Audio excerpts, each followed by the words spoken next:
Yo, what is going on, everyone? My name is Nick with the Notorious Fantasy, and in today's video for you guys, Week 15 running back rankings for fantasy football in 2020. Inside of this video, we are going to be going over my top 32 ranked running backs for week number 15 of the 2020 fantasy football season. So if you guys do end up at any point side of this video, end up having a great time, you end up enjoying, please make sure that you hit that subscribe button down below. Not only is it free, I put out content every single day to help you guys win that 2020 fantasy football championship. And real quick, before we get even deeper into it, I'd like to give you guys a quick word from my friends and my sponsor over at OverlayDFS.com.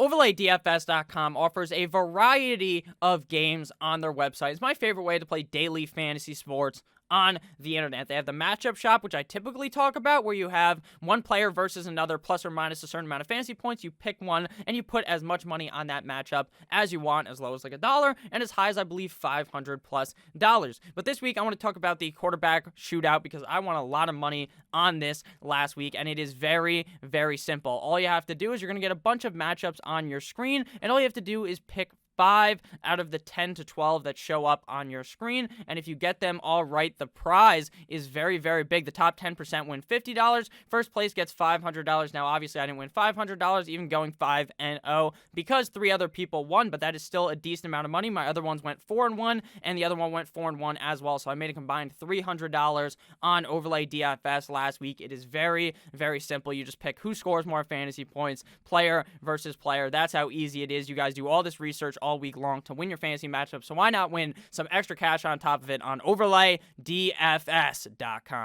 And we are back. Let's get into it. Week 15 running back rankings. We begin with running backs 1 through 12 for the week. Coming in at number 1, we have Derrick Henry versus the Detroit Lions. Derrick Henry is coming off of an absolute fucking heater up against the Jacksonville Jaguars, where he ran a train on that defense. Derrick Henry, aka Tractor Cito, has entered the best part of his season, the back end of the year, where his schedule is juicy, like his name was Juicy J. So I think that Derrick Henry is going to be able to have a fantastic performance this week up against a not-so-hot Detroit Lions defense. Coming in at number 2, we have Dalvin Cook versus the Chi-Town Bears. Now, this is definitely not a cupcake matchup. Last time these two teams played, Dalvin Cook didn't even look all that great, but all things aside, this is definitely a much better Minnesota Vikings team than we saw that week.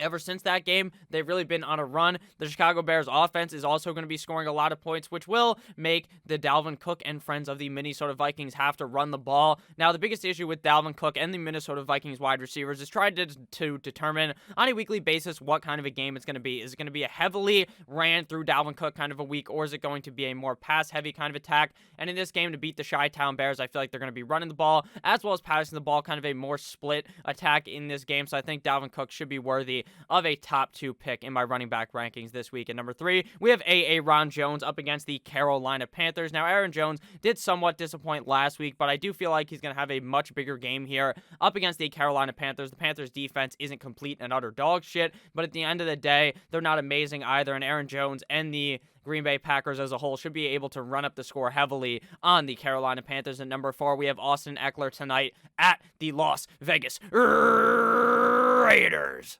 This game screams to me a higher scoring affair as long as the LA Chargers are able to keep up with the Las Vegas Raiders, in which Austin Ekeler will be seeing a whole lot of work both in the rushing game as well as getting a ton of dump offs. So I like Ekeler a lot this week against Vegas. At number 5, we have Jonathan Taylor versus the Houston Texans. I do like this matchup a whole lot for Jonathan Taylor, a very soft defensive front for the Houston Texans up against a running back who's been getting a zillion carries. As of recently, Jonathan Taylor seemed like a complete utter bust up until a couple of weeks ago, where he really started putting his legs to work. And up against the Houston Texans, I think this is a very safe matchup for Mr. JT. At number 6, we have Big Dick Nicholas Chubb at the New York Football Giants. Both him and Kareem Hunt formed a Eiffel Tower of sex over the Baltimore Ravens defense, even in that loss. Now going up against the New York Football Giants in New York, I do think Nick Chubb will get a heavy dosage of work again here, going up against his former coach, Freddie Kitchens, who is going to be calling the plays for this game because Jason Garrett has the big Rona.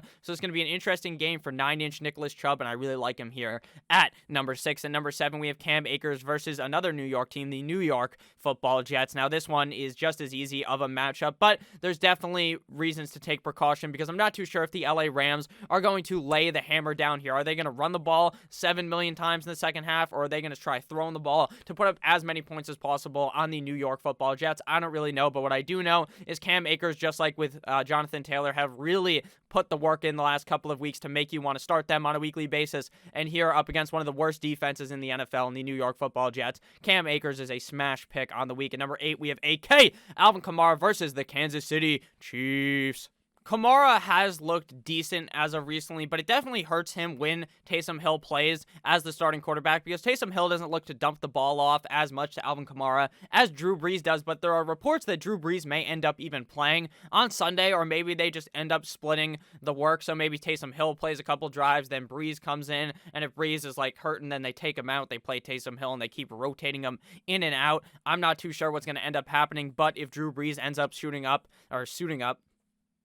we don't like that. Alvin Kamara up against the Kansas City Chiefs should be a pretty solid start regardless, but I do definitely like him much more with Drew Brees under center. At number 9, David Montgomery at the Minnesota Vikings. David Montgomery has put on the Nas like he's in fucking Fast and goddamn Furious the last couple of weeks and has been balling out of control and fucking on all the hose. And up against the Minnesota Vikings, I expect nothing less than greatness from Mr. David Montgomery. At number 10, we have James Robinson at the Baltimore Ravens. One of the safest running backs this season as a whole has been James Robinson, a guy that you had no idea who he was up until week 1 of the NFL season, when this guy came out and started for the Jaguars and has put the team on his back the whole season long. This week he gets the Baltimore Ravens, which is definitely not an easy task for James Robinson, but due to the extreme amount of workload he gets in this Jacksonville Jaguars offense, I have him ranked as a top 10 back on the week. At number 11, we have Mike Davis at the Green Bay Packers. It seems as though Christian McCaffrey, who's listed as doubtful, is probably not going to suit up again this season.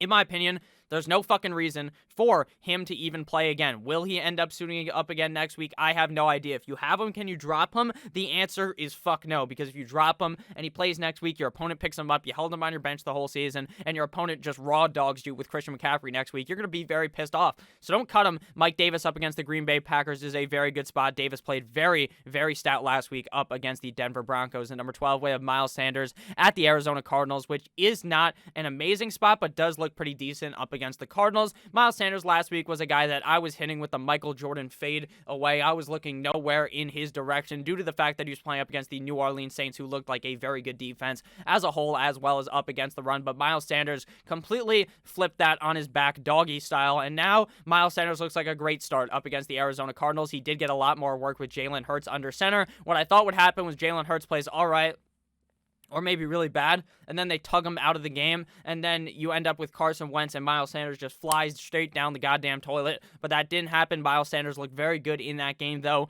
Much of his points were off of one run, but that's okay. We'll forget about it. We'll close our eyes on that one. Miles Sanders, I like here this week at number 12 up against the Arizona Cardinals. Now on to running backs 13 through 24. If you guys have ended up enjoying this video thus far, please make sure you hit that subscribe button down below. At number 13, we have Chris Carson at the Washington Football Team. This game screams to me very low scoring, but I do think Chris Carson will be able to get a whole lot of touches in this matchup.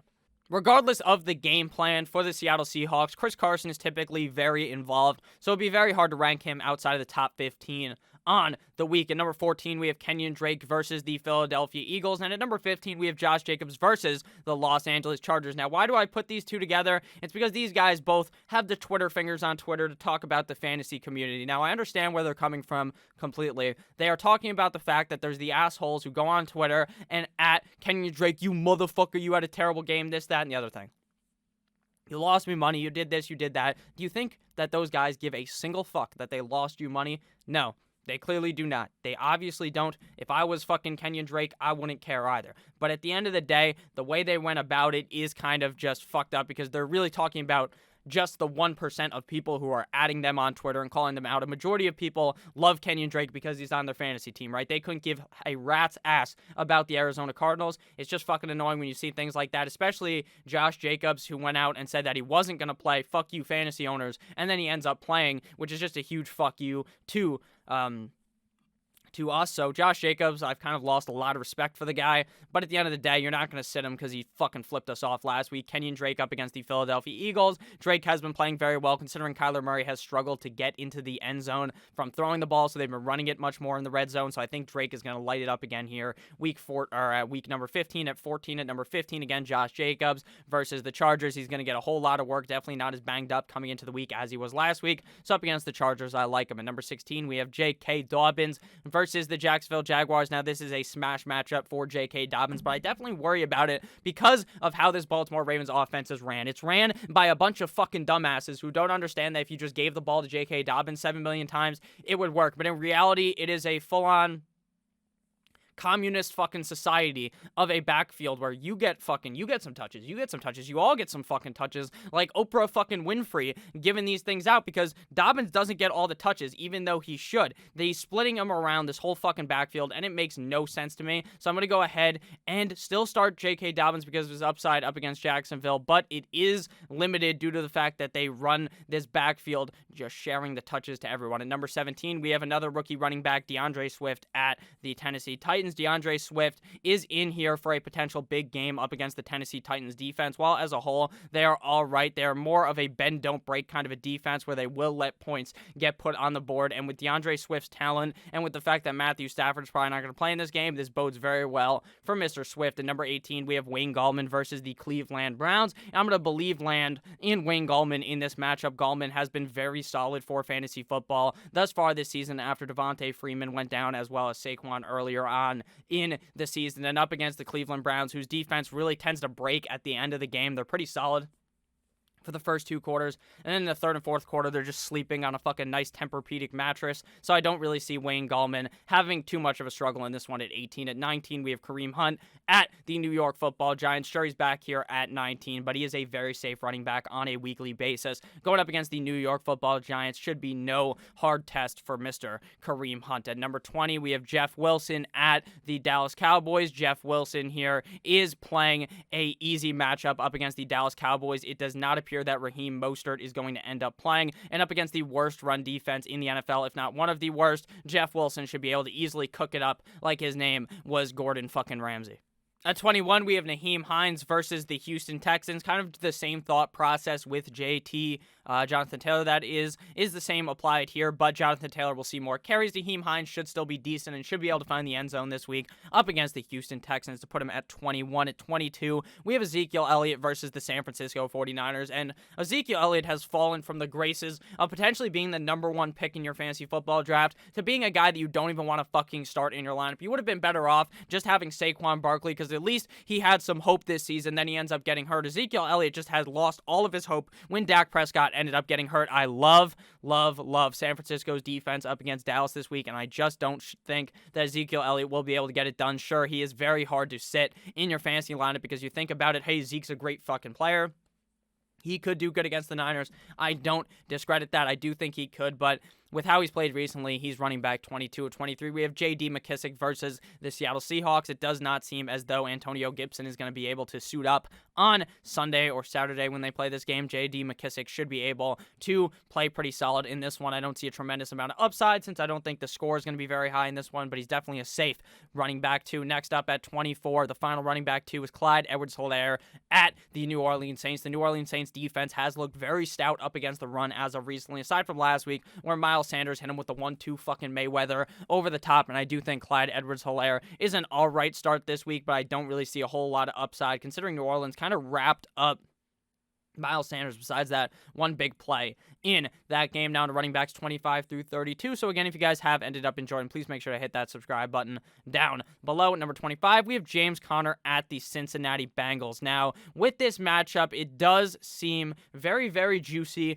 for James Conner, but the issue is this whole offensive line just has not been blocking correctly. I understand the Cincinnati Bengals D-line just completely sucks cock, but at the end of the day, if they're not going to be running the ball that much or it's not going to be all that effective, I just don't feel ultra confident in Conner this week. At number 26, we have Melvin Gordon versus the Buffalo Bills. Now, Melvin Gordon and Phillip Lindsay are in what I describe as the parasitic backfield, or one of the parasitic backfields in the NFL. Why is that? That's because Melvin Gordon and Phillip Lindsay, if they were on two different teams, or if Gordon was hurt and Lindsay was healthy, or if Lindsey was hurt and Gordon was healthy, they would be very, very successful in fantasy football. But when they're both active in these games, they kind of just eat into each other's workload, which really fucks over your fantasy football points. But at the end of the day, I still think Melvin Gordon will be all right up against the Buffalo Bills at 26-27. We have another parasitic fucking backfield. Devin Singletary at the Denver Broncos. Devin Singletary and Zach Moss are kind of the same thing, except for here, I feel like I have a little bit better of a gauge that Devin Singletary is much more of the guy